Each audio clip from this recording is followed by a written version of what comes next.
Good morning, Cassie. Good morning, Dr. Franklin. How may I assist you today? We're finishing the data analysis from Dr. Austin's Leap to Fright Night, but we need to integrate file number S08285, which he recorded in 2020. File S08285 was recorded on November 11, 2020, and will easily integrate into the Fright Night datasets. I will upload the file now. This is Dr. Sam Austin. I'm making this recording to discuss a news item I read last week that kind of sent a shiver of excitement down my spine.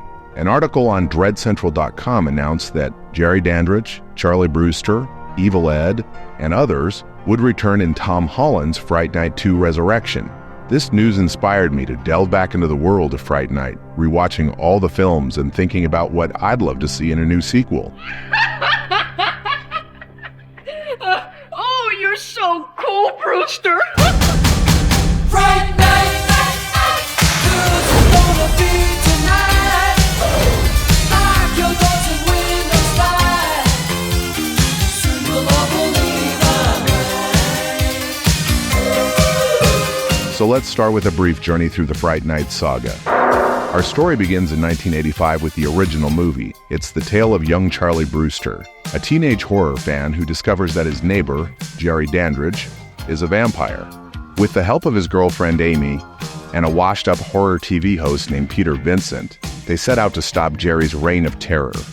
This seductive film masterfully blends horror, humor, and the compelling idea of a vampire living next door to a horror movie fan. Next, we leap into the little-known sequel, Fright Night Part 2 from 1988. In this one, our heroes face a new threat, Jerry's sister, Regine Dandridge. She's seeking vengeance for Jerry's demise. This sequel, while not as revered as its predecessor, still carries the torch with its unique blend of scares and laughs, maintaining the spirit of the original. Fast forward to 2011, and we're greeted by the Fright Night remake. Here, the basic story of the original is reimagined with a modern look, starring Colin Farrell as the charming yet deadly Jerry Dandridge. This version ramps up the special effects and action. However, the seductive elements of the original, Charmed, are replaced with, and your girl, she's ripe. yuck. And finally, there's the puzzling Fright Night 2 New Blood from 2013. This peculiar film seems like a second remake, or perhaps a sequel? It's a bit murky, featuring a new Jerry Dandridge with a plot that kind of mirrors the original, yet it's set in Romania. It does add another layer to the franchise, albeit with mixed results. With these films fresh in my mind, I'm brimming with ideas and hopes for what a Fright Night 2 by Tom Holland might be. But I would actually like to see something a bit different from what the article reports. Recently, I discovered Cobra Kai, the sequel series to the original Karate Kid movies. What Cobra Kai accomplishes is nothing short of remarkable. It brings back legacy characters, introduces compelling new ones, and continues story threads from the films, all while adding new layers of character development, backstories, and conflicts.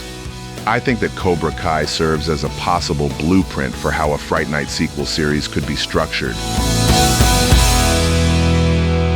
Imagine a show that brings back Charlie, Amy, and Evil Ed, while resurrecting Billy Cole, Regine, and Jerry Dandridge. Plus, we would get the introduction of a new generation grappling with the eternal battle between humans and vampires.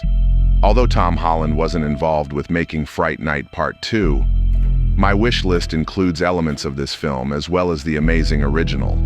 But these are the only two movies I would include as the foundation for a sequel series. My pitch for the show goes something like this.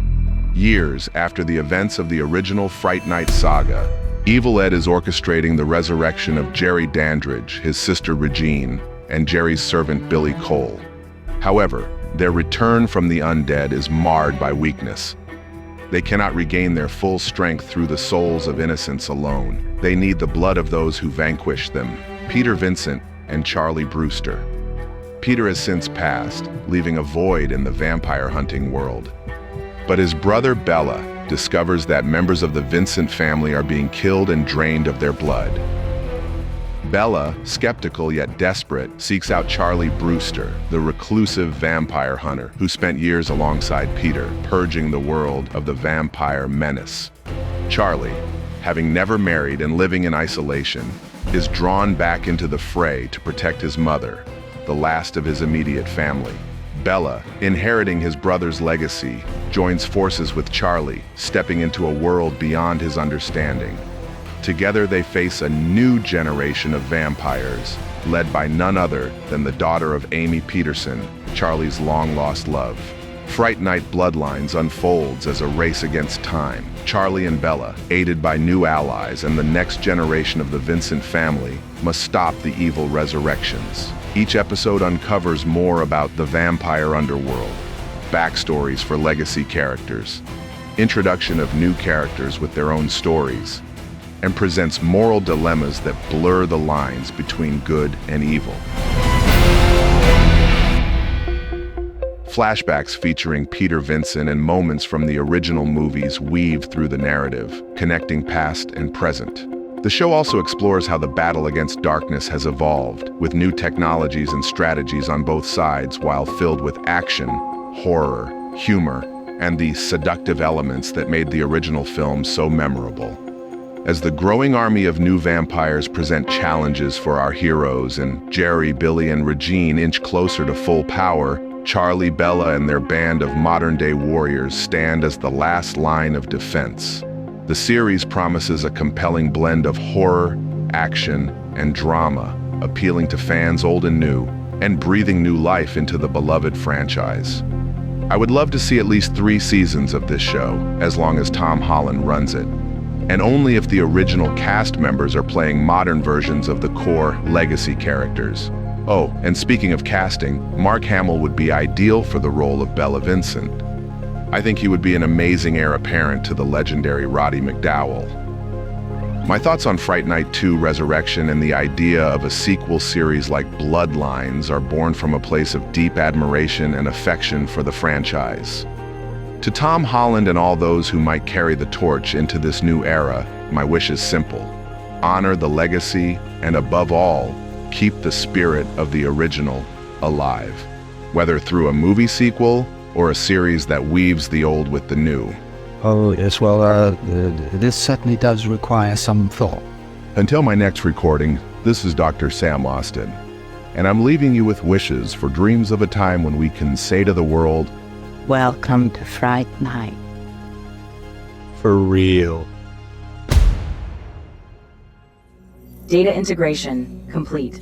Forgive me, Dr. Franklin, but I must focus on the year 1999. Dr. Austin will be landing in Lynbrook, Long Island to spend time with the Barone family. No problem, Cassie. I totally understand how everybody loves Raymond. I'm sorry, that phrase does not compute. Please restate. Never mind. It was just a bad joke. Disconnecting until next time.